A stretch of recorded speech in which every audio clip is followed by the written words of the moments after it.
CBSE class 10 science के study gaps के दौरान पढ़ाई कैसे करनी है।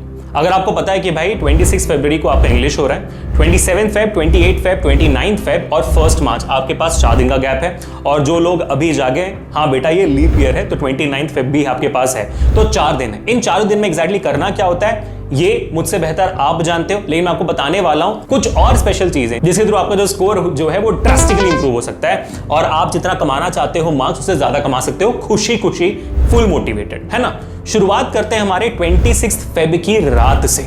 समझिए इस बात को, 26 का इंग्लिश हो रहा है, 26 फेब में जो अपना दिमाग बनाते हो, जो माइंडसेट आप बनाते हो, बहुत ज्यादा इंपॉर्टेंट है बेटा। तो 26 रात को ही आपको अपने दिमाग को तैयार करना है कि भाई देख इंग्लिश एग्जाम खत्म हो चुका है, अब हमें साइंस की तैयारी करनी है। इंग्लिश में सही गया तो सही, खराब गया तो खराब, फर्क नहीं पड़ता, आप उसके लिए अभी कुछ नहीं कर सकते हो। आपको ये अपने आप को बताना है और तैयार करना है अपने आप को, बोलना है अपने आप के भाई अब मुझे साइंस के लिए तैयार होना है, 4 दिन है मेरे पास, फोड़ कराना है। बस ये आपको सबसे पहले 26 की रात को अपने दिमाग को तैयार करना है, अपने आप को तैयार करना है ताकि आप नेक्स्ट जंग के लिए रेडी हो जाओ। अब मैं बताता हूं आपको कि भाई 27, 28, 29 और 1 को क्या करना है। 27 से शुरुआत करते हैं। सबसे पहले करना क्या होता है, आपको रिवीजन करनी है ना। रिवीजन करने का सबसे इजीएस्ट तरीका अब टेक्नोलॉजी का इस्तेमाल। जो यूट्यूब में बैठ के आप ये वीडियो देख रहे हो इसका पूर्ण तरीके से सही उपयोग करिए। कैसे?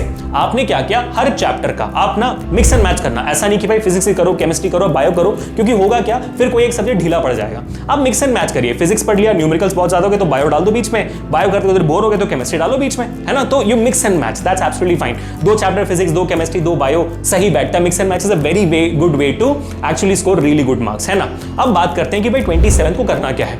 आपको ये वन शॉट, यूट्यूब पर वन शॉट देख लें जो 15 से 20 मिनट से ज्यादा ना हो, क्योंकि मुझे लगता है कि आपको रिवीजन करना है, आपको पूरी पढ़ाई नहीं करनी है। पूरी पढ़ाई करनी होती तो मेरे ख्याल से आपको पहले कर देना चाहिए था। अगर अभी भी करनी है तो फिर आप लंबे वन शॉट देखें, लेकिन रिवीजन करना है तो सिर्फ 15 से 20 मिनट का वन शॉट देखिए यूट्यूब पर। देख लेने के बाद आपको करना क्या है, देखते देखते 20 मिनट का वन शॉट देखते देखते आपको एनसीईआरटी खोलकर रखना है, ठीक है। जैसे जैसे एक टॉपिक खत्म हो जाती है वन शॉट में, उससे रिलेटेड जो चैप्टर के बीच में सवाल होते हैं ना उनको सॉल्व करते जाना है साथ साथ में। पूरे वन शॉट को हो जाने के बाद एनसीईआरटी के पीछे दिए गए पूरे समरी को आपको देख लेना है और साथ ही साथ एक्सरसाइज के सवालों को एक और बार सॉल्व करना है, लिख कर सॉल्व करना है। और क्योंकि राइटिंग प्रैक्टिस बहुत जरूरी है इन सब्जेक्ट्स को, वरना फिर साइंस आपके लिए बहुत लेंथी जाएगा, आपको लगेगा भाई पेपर खत्म ही नहीं हो रहा, तो लिख कर प्रैक्टिस करनी है हर एक सवाल को, ठीक है।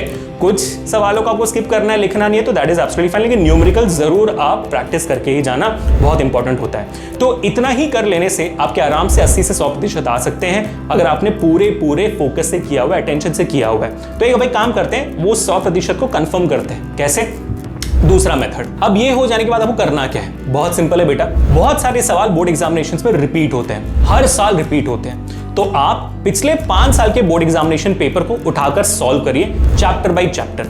इससे क्या होगा, आपके दिमाग में डाउट होगा कि भाई साहब ये तो हमारा पैटर्न डिफरेंस है, इसमें तो बहुत सारे टॉपिक्स है भी नहीं। That's absolutely alright. जो टॉपिक्स हैं उनके सारे इंपॉर्टेंट टॉपिक्स समझ में आ गए ना आपको।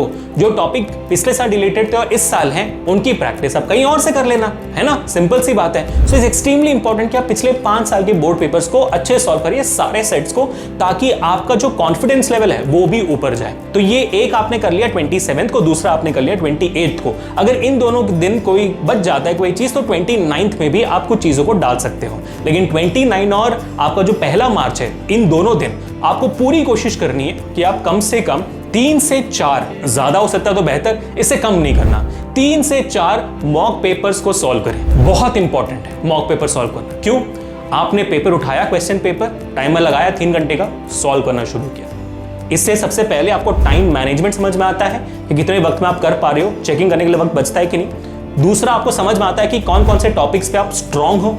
तीसरा, आपको समझ में आता है कि क्या क्या गलतियां कर रहे हो, कहां पर आप वीक हो। तो इससे क्या होगा, 29 को करते वक्त ही आपके दिमाग में आइडिया आ जाए कि भाई इन टॉपिक्स में वीक हो, आप उनको रिवाइज करोगे और फिर दोबारा 1 तारीख को 2-3 मॉक पेपर्स और दोगे। तो पूरी कोशिश करिए कि भाई आप मॉक पेपर्स दो।